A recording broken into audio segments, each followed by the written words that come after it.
जय श्री राम दोस्तों आपका एक बार फिर से स्वागत है आपके अपने YouTube चैनल मैथ से ज्योतिष केंद्र में। साथियों, आज हम बात करेंगे राहु केतु के सिग्निफिकेटर हम किस प्रकार से निकालें, क्योंकि मैंने पिछले वीडियो में आपको 7 प्लैनेट के सिग्निफिकेटर निकालने आपसे शेयर किए थे मैंने। और आज हम 2 प्लैनेटों को, राहु को और केतु को, क्योंकि इनका सिग्निफिकेटर जो है थोड़ा सा तरीका साथियों अलग होता है। चलिए मैं आपसे शेयर करता हूँ आपसे। तो साथियों, हमेशा हमारे राहु केतु की जो चाल होती है वो हमारी वक्री चाल होती है, हमेशा जो है उल्टे चलते हैं यूनिवर्सली जो है। और ये उन्हीं वही कुंडली हैं जिन पे मैंने पहले सिग्निफिकेटर आपको 7 ग्रहों के निकाल कर बताए थे मैंने पहले वीडियो में। और अब मैं राहु और केतु के बताऊंगा आपको। राहु और केतु में साथियों हमें 4 चीज़ों का विशेष ध्यान रखना होता है निकालने के लिए कि राहु केतु के जो सिग्निफिकेटर हैं साथियों, सबसे पहली बात हमें ध्यान करनी है इसमें कि राहु और केतु दोनों के लिए ये नियम लागू हैं। ये चारों के चारों जो मैंने लिखे हैं साथियों, इसमें राहु D1 कुंडली में किस राशि में बैठा हुआ है। तो राहु हमारा ये D1 कुंडली है साथियों। ये और जो हमारी ये लिखी हुई हैं 10, 11, 12, 1, 2, 3, 4, 5, 6, 7, 8, 9 ये राशियां हैं हमारी। किस राशि में बैठा राहु हमारा? राहु बैठा है 5वीं राशि में।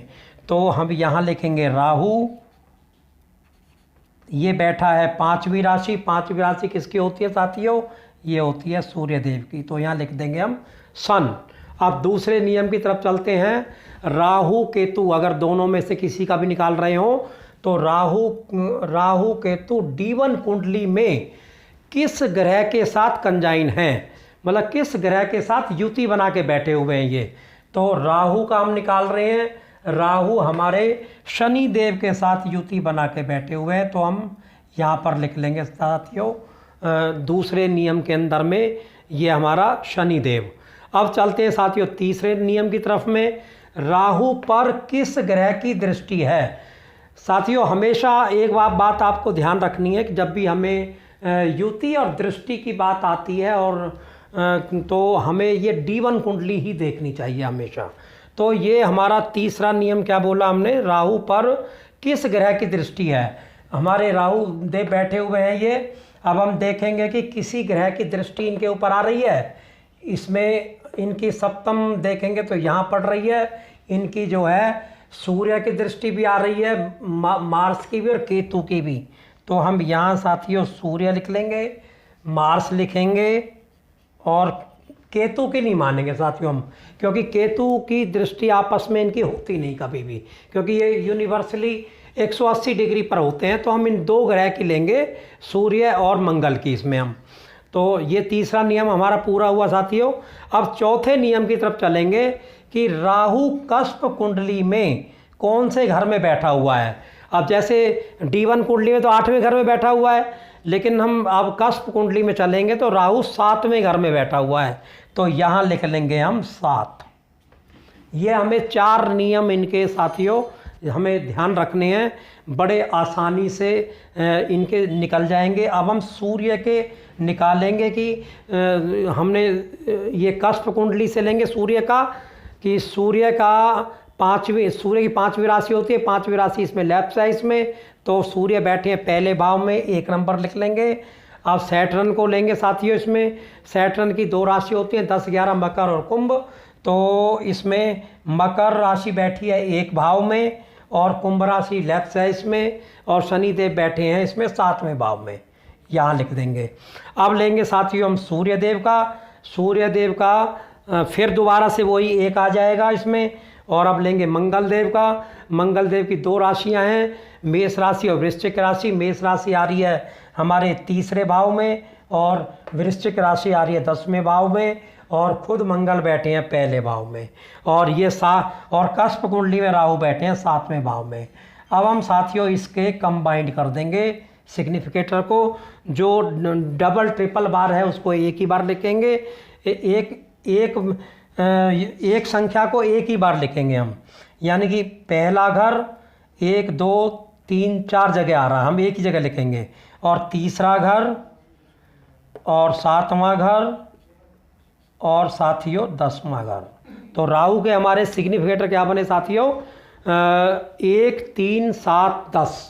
इसी प्रकार से हम साथियों चलते हैं केतु का निकालने, तो केतु का निकालेंगे, फिर वही रूल अप्लाई करेंगे।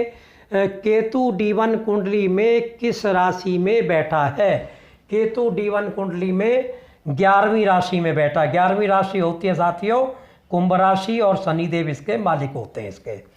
और दूसरा नियम अपनाएंगे इसमें, केतु D1 कुंडली में किस ग्रह के साथ कंजाइन है, यानी किस ग्रह के साथ बैठा है? तो केतु हमारा D1 कुंडली में मंगल और सूर्य के साथ बैठा हुआ है, तो सूर्य और मंगल लिख लेंगे साथियों हम यहाँ पे। अब चलेंगे तीसरे नियम की तरफ में कि केतु पर किस ग्रह की दृष्टि आ रही है। तो राहु की तो लेंगे नहीं यहाँ पर हम, यहाँ लेंगे हम शनि की दृष्टि केतु पर जा रही है, तो शनि लिख देंगे साथियों यहाँ पे। और देखते चेक करते हैं किसी की दृष्टि हमारी केतु पर जा रही हो, तो केतु पर जा रही है साथियों हमारी, जुपिटर के भी नहीं जा रही क्योंकि 7 और 8 9वीं होती है, वो भी नहीं जा रही। और शनि की हमने यहाँ पर ले ही ली है, और वीनस की नहीं है, और किसी ग्रह की दृष्टि हमारी इसमें नहीं जा रही है। तो अब हम यहाँ लिखेंगे साथियों, मैं दोबारा इसके नीचे लिख देता हूँ, सूर्य, मार्स और सैटर्न। ये आपको समझने में दिक्कत नहीं होगी। तो अब हम शनि के जो सिग्निफिकेटर हैं वो कष्ट कुंडली से ही निकालेंगे साथियों। 1 और 7 आएंगे, जैसे हमने यहाँ शनि के निकाले थे 1 और 7 आएंगे। और सूर्य का हमारा 1 आएगा, हम पहले भी निकाल चुके हैं, और मंगल का भी निकाल चुके हैं 1 3 10, और शनि का भी फिर दोबारा से आ गया 1 7। तो साथियों इनको हम कंबाइन कर देंगे, इनको जो राशि कई बार आई हुई है उसको एक बार लिखेंगे, जो घर इसमें घर हैं ये, तो 1 3 और 7 और 10। राहु और केतु दोनों के जो है घर वो बराबर ही बैठे, 1 3 7 10, 1 3 7 10 साथियों हमारे इसमें आए हुए हैं हमारे। तो इस प्रकार से साथियों हमने राहु और केतु के सिग्निफिकेटर हमने निकाले। आप ये नियम को लिख कर रखें, इन्हीं नियम के आधार पर आप निकालेंगे तो बहुत ही सटीक इनके सिग्निफिकेटर निकलेंगे। आप किसी भी सॉफ्टवेयर में साथियों देखेंगे तो सॉफ्टवेयर में ज़्यादातर ये जो राहु केतु के प्लैनेट सिग्निफिकेटर हैं वो ज़्यादातर गलत लिखे हुए हैं ज़्यादातर। तो साथियों आपको मेरा ये वीडियो कैसा लगा? आप मेरे वीडियो को ज़्यादा से ज़्यादा लाइक और शेयर ज़रूर करें। अगर आपने मेरे चैनल को सब्सक्राइब नहीं किया तो सब्सक्राइब कर लें। फिर मिलते हैं साथियों किसी ऐसे नए वीडियो के साथ में। आपका दिन शुभ हो, मंगलमय हो। नमस्कार साथियों।